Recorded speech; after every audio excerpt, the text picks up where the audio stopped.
Opa, boa tarde. E aí, pessoal, como é que passaram a segunda-feira? Tudo tranquilo nesse começo de semana? Pois vamos lá, às 7 da noite, hora da gente continuar lendo a nossa Bíblia. Lembrando que a gente está no Novo Testamento, no livro de Marcos. Hoje vamos ler então Marcos 10. O que Jesus fala acerca do divórcio? Olha que interessante o assunto de hoje, né? O divórcio. Vamos lá? E levantando-se dali, foi para os termos da Judéia, além do Jordão. E a multidão se reuniu em torno dele e tornou a ensiná-los, como por costume. E aproximando dele, os fariseus perguntaram-lhe, tentando: É lícito ao homem repudiar a sua mulher? Mas ele, respondendo, disse: Que vos mandou Moisés? Eles disseram: Moisés permitiu escrever carta de divórcio e repudiar. E Jesus, respondendo, disse-lhes: Pela dureza dos vossos corações vos deixou ele escrito esse mandamento. Porém, desde o princípio da criação, Deus os fez macho e fêmea. Por isso, deixará o homem a seu pai e sua mãe, e unir-se-á a sua mulher, e serão dois em uma só carne. E assim, já não serão dois, mas uma só carne. Portanto, o que Deus ajuntou, não separe o homem. E, em casa, tornaram os discípulos a interrogá-lo acerca disso mesmo. E ele lhes disse: Qualquer que deixar a sua mulher e casar com outra, adultera contra ela. E a mulher, se deixar o seu marido e casar com outro, adultera. E traziam-lhe meninos para que lhe tocasse, mas os discípulos repreendiam aos que lhes traziam. Jesus, porém, vendo isso, indignou-se e disse-lhes: Deixai vir os meninos a mim, e não os impeçais, porque dos tais é o reino de Deus. Em verdade vos digo que qualquer que não receber o reino de Deus como menino, de maneira nenhuma entrará nele. E tomando-os nos seus braços e impondo-lhes mão, os abençoou. E pondo-se a caminho, correu para ele um homem, no qual se ajoelhou diante dele, lhe perguntou: Bom mestre, que farei para herdar a vida eterna? E Jesus lhe disse: Por que me chamas bom? Ninguém há bom senão um, que é Deus. Tu sabes os mandamentos: não adulterarás, não matarás, não furtarás, não dirás falsos testemunhos, não defraudarás alguém, honra teu pai e a tua mãe. Ele, porém, respondendo, lhes disse: Mestre, tudo isso guardei desde a minha mocidade. Jesus, olhando para ele, o amou e lhe disse: Falta-te uma coisa. Vai, vende tudo quanto tens e dá aos pobres, e terás um tesouro no céu. E vem, segue-me. Mas ele, pesaroso dessa palavra, retirou-se triste porque possuía muitas propriedades. Então, Jesus, olhando em redor, disse aos seus discípulos: Quão dificilmente entrarão no reino de Deus os que têm riquezas. E os discípulos se admiraram dessas suas palavras, mas Jesus, tornando a falar, disse-lhes: Filhos, quão difícil é para os que confiam nas riquezas entrar no reino de Deus. É mais fácil passar um camelo pelo fundo de uma agulha do que entrar um rico no reino de Deus. E eles se admiraram ainda mais, dizendo entre si: Quem poderá, pois, salvar-se? Jesus, porém, olhando para eles, disse: Para os homens é impossível, mas para Deus, não. Porque para Deus, todas as coisas são possíveis. E Pedro começou a dizer-lhe: Eis que nós tudo deixamos e te seguimos.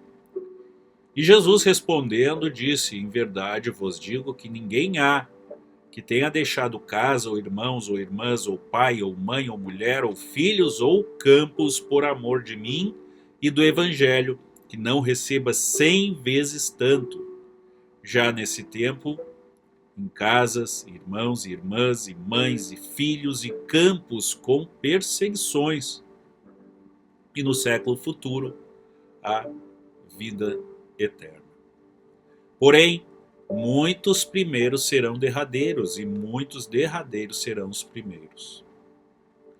E iam no caminho subindo para Jerusalém, e Jesus ia diante deles, e eles maravilharam-se, e seguiam-no atemorizados. E tornando a tomar consigo os 12, começou a dizer-lhe as coisas que deviam sobrevir, dizendo: Eis que nós subimos a Jerusalém, e o Filho do Homem será entregue aos príncipes dos sacerdotes e aos escribas, e o condenarão à morte e entregarão aos gentios.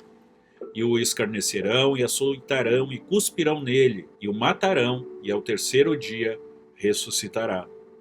E aproximando-se dele, Tiago e João, filhos de Zebedeu, dizendo: Mestre, quereríamos que nos fizéssemos o que pedirmos. E ele disse: Que quereis que vos faça?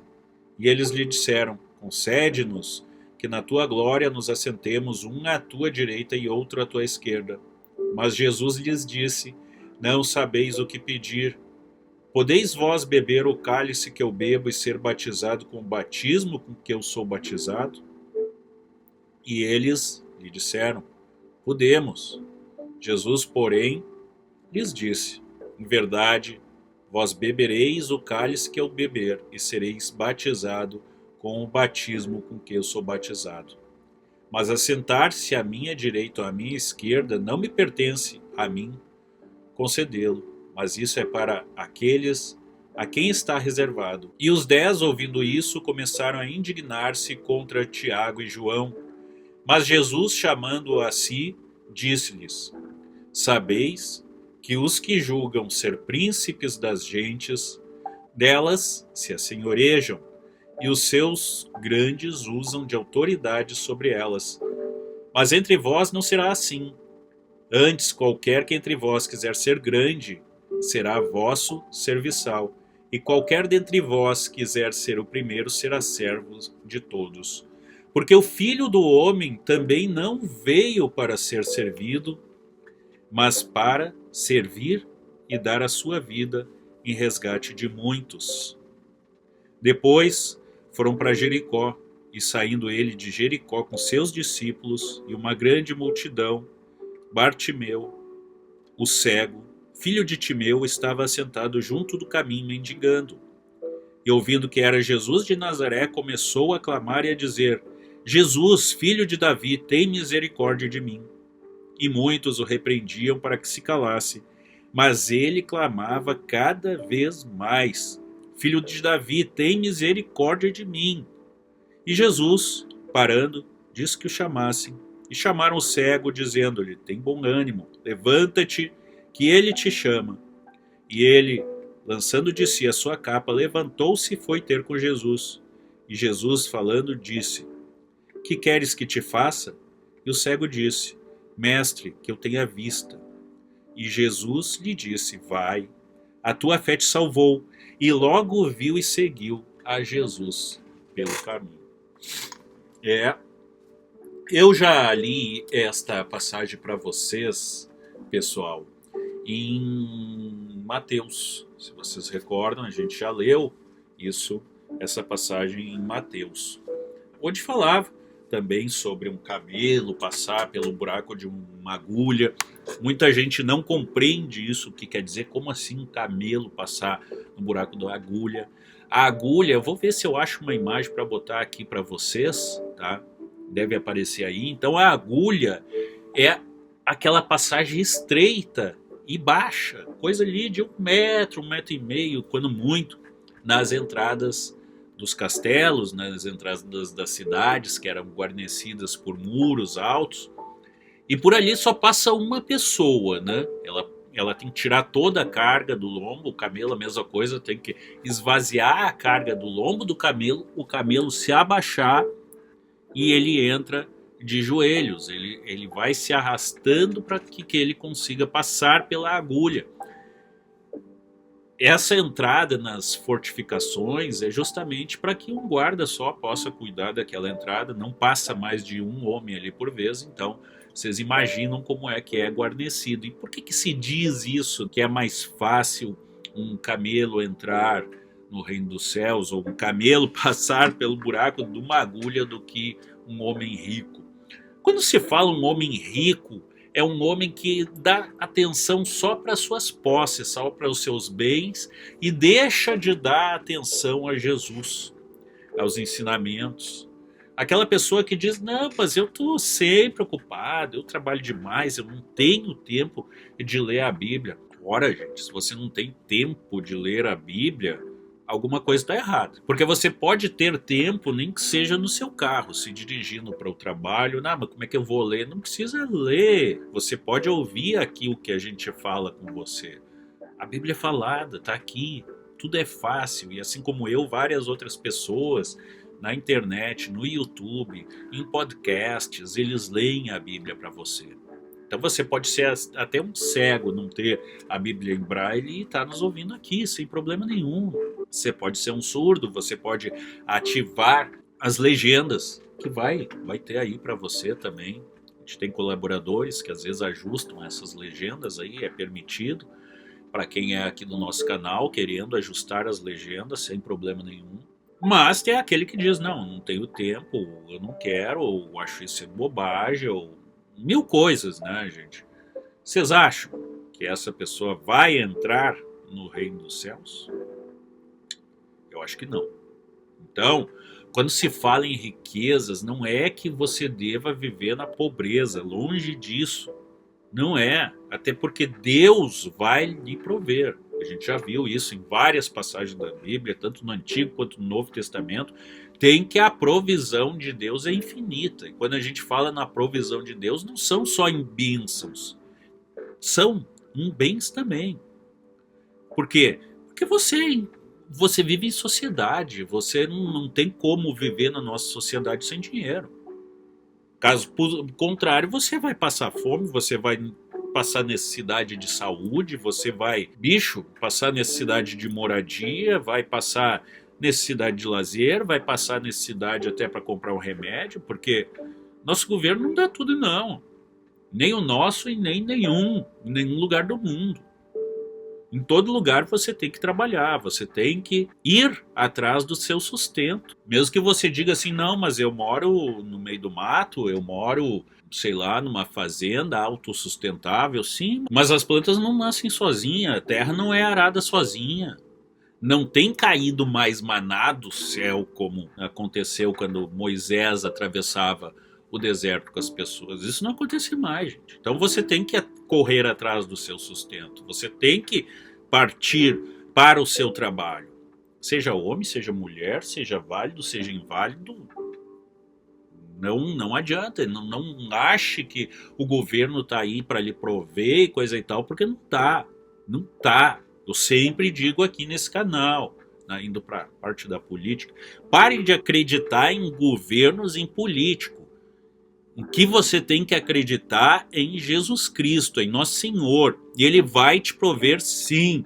Mas acontece que você tem que ir atrás. Tem que ir atrás. A gente não vive mais no paraíso. A gente pode viver até na cidade de Paraíso, em São Sebastião no Paraíso. Mas não vivemos mais no paraíso, gente. Então temos que correr, sim, atrás até de uma vestimenta, do que a gente vai vestir. Tudo isso é necessário, gente. Tudo isso é necessário. Então, deixar essa palavra aí para vocês, para que você corra atrás, não só de bens, mas antes, inclusive, de sair para trabalhar, ore para tudo dar certo. Ore para o seu trabalho dar certo. Ore para, se você não está satisfeito com aquele trabalho, consiga um novo trabalho, consiga um novo sustento. E Deus vai te honrar, Jesus Cristo vai te honrar. Mas para isso você tem que honrá-lo primeiro. Você tem que honrá-lo primeiro. Não adianta você ficar pedindo, você ficar rezando, quando você não tem intimidade com Cristo. Isso aqui a gente já falou. Fico muito feliz, inclusive, fiquei sabendo ontem que um amigo meu, já de longa data, se converteu, aceitou Jesus na vida dele, Finalmente, finalmente. Porque uma coisa, gente, é vocês, não, mas eu sou católica, eu fui batizado, eu já aceitei Jesus. Será? Será que você realmente já aceitou Jesus? Pare, pare e pense um pouco. Eu aceitei ou não aceitei? A minha vida gira em torno de Jesus, a minha vida gira em torno de Deus. Eu com 50 anos de idade é que a minha vida começou a girar em torno de Deus. Sempre acreditei em Jesus, sempre rezei, mas uma coisa é você rezar, uma coisa é você acreditar, outra coisa é você sentir, se sentir Deus dentro do seu coração. E eu espero que você sinta. Se não sentiu ainda, não tem problema, a sua hora vai chegar. Tenha fé, continue orando, continue aqui assistindo aos nossos vídeos, que você vai ver, com o tempo Jesus vai te honrar. Mas honre ele primeiro. Muito importante isso, honre ele primeiro. Tá, gente? Então espero que vocês aí tenham uma excelente noite. Amanhã já é dia 10, né? Amanhã é dia de pagamento para muitas pessoas, né? Para mim é, né? Sou seletista também. Então amanhã é dia da gente já acertar as nossas contas aqui na Terra e vamos diariamente acertar as nossas contas com Jesus. Vamos orar sempre para Ele, tá? Jesus abençoe para todos vocês, uma excelente noite. Não esquece de dar o like e ativa o sininho, senão você não vai receber mais informações desse vídeo. Não é só você se inscrever no canal. Você tem que se inscrever no canal e ativar o sininho, tá? Senão, o YouTube não vai lhe recomendar esse vídeo e essa palavra não vai chegar a muitas pessoas, infelizmente. A gente quer que a palavra do Senhor, a palavra de Jesus Cristo, que foi transcrita pelos apóstolos, chegue até você, chegue na sua vida. Isso aí, Senhor os abençoe. Amém.